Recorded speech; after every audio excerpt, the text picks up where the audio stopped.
तमिलनाडु के राज्यपाल यानी तमिलनाडु के गवर्नर आर.एन. रवि का विवादों से पुराना नाता है दोस्तों। तब से वो विवादों में आ चुके हैं जब से उन्होंने राज्य की एम.के. स्टालिन सरकार के तमाम विधेयकों को रोकने की कोशिश की। मामला सुप्रीम कोर्ट पहुंचा तो वो सुप्रीम कोर्ट ने उनको फटकार लगाई और ऐसी वैसी नहीं, जोरदार फटकार लगाई। लेकिन बावजूद इसके आर.एन. रवि का विवादों से नाता जो है वो टूट नहीं रहा है। एक बार फिर से वो विवादों में घिर गए हैं। और इस बार विवादों में क्यों घिरे? विवादों में घिरे हैं धार्मिक नारा लगवाने के लिए।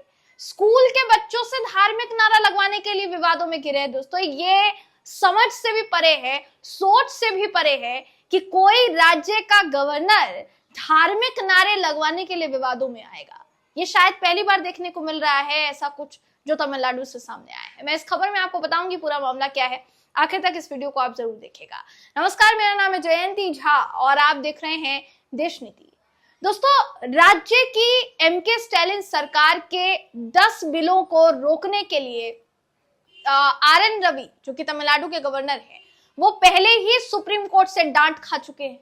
और डांट खाने के साथ साथ सुप्रीम कोर्ट ने बाकायदा उनकी इस करनी को, उनके इस फैसले को कि उन्होंने 10 बिलों को मंजूरी नहीं दी, इसे अवैध भी बताया था। साथ ही ये भी कहा था कि आप किसी पार्टी के इशारे पर काम मत कीजिए, बल्कि संवैधानिक पद पर हैं तो उस लिहाज से काम कीजिए। बावजूद इसके एक बार फिर से आर.एन. रवि विवादों में घिर गए हैं। और जैसा मैंने शुरुआत में ही कहा, एक धार्मिक नारा लगवाने के लिए वो विवादों में आए हैं। जय श्री राम का नारा लगवाते नजर आए दोस्तों स्कूल के बच्चों से, जहां उन्हें मुख्य अतिथि के तौर पर बुलाया गया था। मैं बताती हूँ आपको क्या क्या हुआ है। आपकी स्क्रीन पर इस समय वो खबर आपको दिखा रही हूँ, जो खबर देखिए कहती है कि वाकई में बहुत बड़ा फैसला है, क्योंकि जाहिर तौर पर जय श्री राम का नारा लगाना, वो भी एक राज्यपाल द्वारा, एक गवर्नर द्वारा, ये चौंकाने वाला विषय है दोस्तों। तमिलनाडु के राज्यपाल आर.एन. रवि ने छात्रों से जय श्री राम का नारा लगवाया। राजनीतिक बवाल मचा हुआ है इस पूरी खबर के सामने आने के बाद। राज्यपाल का जो वीडियो है दोस्तों, इसको लेकर वो काफी ज्यादा वायरल हो रहा है और राजनीतिक आलोचना का सामना राज्यपाल कर रहे हैं। राज्यपाल आर.एन. रवि जो है वो मदुरई के एक निजी कॉलेज में एक कार्यक्रम आयोजित हुआ था, उस कार्यक्रम में पहुंचे थे। उनको चीफ गेस्ट के तौर पर यानी मुख्य अतिथि के तौर पर इस कार्यक्रम में बुलाया गया था, हिस्सा बनाया गया। और जब वो इस कार्यक्रम में पहुंचे तो अपने संबोधन के आखिर में उन्होंने बच्चों से जय श्री राम का नारा लगवाने के लिए कहा। कोई भी व्यक्ति जो संवैधानिक पद पर बैठा हो दोस्तों, उसे किसी एक धर्म का नारा लगवाना सामने वाले से क्या ये शोभा देता है? सवाल उठ रहा है। देखिए, राज्यपाल की नियुक्ति किसी भी राज्य में इसलिए की जाती है ताकि केंद्र और राज्य के बीच टकराव की स्थिति पैदा ना हो। केंद्र की तरफ से राज्यपाल की नियुक्ति की जाती है, किसी भी राज्य में हो चाहे। लेकिन फिर अब कुछ समय से एक ऐसा ट्रेंड चालू होने लगा है दोस्तों, जब ये आरोप लगता है राज्यपाल पर, गवर्नर पर, कि वो केंद्र में बैठी मोदी सरकार के कहे पर चल रहे हैं और राज्य सरकार के लिए मुश्किल का सबब बनते नजर आ रहे हैं। आर.एन. रवि के लिए भी कुछ इसी तरीके के शब्दों का इस्तेमाल किया जाता रहा है, यही आरोप उनके ऊपर भी लगते रहे हैं। और अब ये उनसे जुड़ी खबर सामने आना, ये सबको चौंका गई है दोस्तों। ये जो खबर है कहती है कि संवैधानिक शपथ का उल्लंघन करने का आरोप अब लगना शुरू हो गया है आर.एन. रवि पर। तमिलनाडु राज्य समान स्कूल प्रणाली मंच है, इसने तमिलनाडु के राज्यपाल पर संवैधानिक शपथ का उल्लंघन करने का आरोप लगाया है। एसपीसीएसएस ने कहा है कि आर.एन. रवि संविधान का पालन करने और उसके आदर्शों और संस्थाओं का सम्मान करने में विफल रहे हैं। आर.एन. रवि को तमिलनाडु के राज्यपाल के पद से तुरंत हटाया जाना चाहिए। यानी अब राज्यपाल के पद से इनको हटाने की मांग जो है उसने भी तूल पकड़ लिया है। वहीं दूसरी तरफ कांग्रेस ने भी इस पूरे घटनाक्रम को लेकर निशाना साधा है और राज्यपाल की इस टिप्पणी पर कांग्रेस ने निशाना साधते हुए ये साफ तौर पर देखिए कहा है कि राज्यपाल अब बीजेपी और आरएसएस की भाषा बोल रहे हैं और इस तरह की टिप्पणी आर.एन. रवि के संवैधानिक पद को शोभा नहीं देती। ये बयान दिया गया है कांग्रेस विधायक जेएमएच हसन मौलाना ने, ये बयान उनकी तरफ से दिया गया है।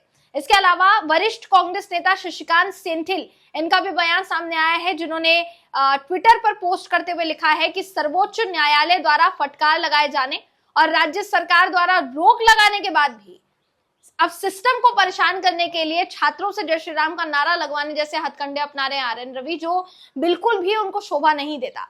अब सबसे जरूरी बात यहाँ ये है कि ये पहला विवाद तो है नहीं। शुरुआत में ही मैंने आपको बताया कि आरएन रवि से जुड़ा क्या विवाद बीते दिनों खड़ा हुआ था। 10 बिलों को मंजूरी नहीं दी थी दोस्तों उन्होंने। विधानसभा से 2 बार बिल उनके पास होके गए, पारित होकर गए। अब जब किसी बिल को मंजूरी दिलवानी होती है तो होता यह है कि राज्यपाल की मंजूरी जो है वो बहुत अहम होती है। ऐसा नहीं है कि राज्यपाल बिल को रोक नहीं सकते या उस पर फिर से विचार विमर्श करने के लिए कह नहीं सकते, उनके पास वो अधिकार है। मगर पहली बार में बिल को रोका गया, फिर दूसरी बार विधानसभा से पारित होके बिल जो है पहुंचता है राज्यपाल तक, उसके बावजूद भी वो उस बिल को मंजूरी नहीं देते, या तो टाल मटोल करते हैं या कई बिलों को उन्होंने राष्ट्रपति के पास मंजूरी के लिए भेजा। इस पर सुप्रीम कोर्ट ने आपत्ति जताई और सुप्रीम कोर्ट ने साफ साफ कहा कि उनको किसी पार्टी के कहने पर नहीं चलना चाहिए, बल्कि वो एक संवैधानिक पद पर बरकरार हैं। ऐसे में इस तरीके के रवैया, इस तरीके का आचरण कहीं ना कहीं उनको शोभा नहीं देता है। अगर वो ऐसा करते हैं तो जाहिर तौर पर ये उनके पद की गरिमा का उल्लंघन है। मैं आपको ये भी बता देती हूँ कि और क्या क्या कहा गया है।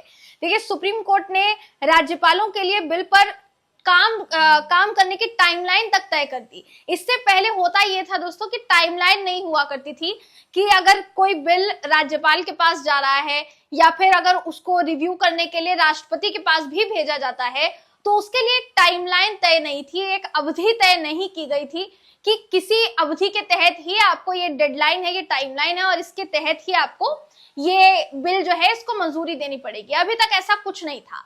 मगर इस पूरे के पूरे मामले के बाद ना सिर्फ एक टाइमलाइन गवर्नर के लिए तय की गई, बल्कि सुप्रीम कोर्ट की तरफ से राष्ट्रपति को लेकर भी टिप्पणी की गई कि राष्ट्रपति भी जितना टाइम ले रहे हैं, जितना समय ले रहे हैं, उतना समय किसी बिल को मंजूरी देने के लिए नहीं होना चाहिए, क्योंकि इससे राज्य के काम रुकते हैं। इससे राज्य में जो बिलों की वजह से जो बदलाव आएंगे उसमें कहीं ना कहीं खलल पैदा होता है और ये नहीं होना चाहिए। और इसको लेकर सुप्रीम कोर्ट ने बाकायदा जो है टाइमलाइन तय कर दी। दोस्तों, ये भी कहा था सुप्रीम कोर्ट ने राज्यपाल पर टिप्पणी करते हुए कि राज्यपाल को एक दोस्त, दार्शनिक और राह दिखाने वाले की तरह होना चाहिए। आप संविधान की शपथ लेते हैं, आपको किसी राजनीतिक दल की तरफ से संचालित नहीं होना चाहिए, आपको उत्प्रेरक बनना चाहिए, अवरोधक बनना नहीं चाहिए। राज्यपाल को इस बात का ध्यान रखना चाहिए कि कोई बाधा जो है वो पैदा ना हो।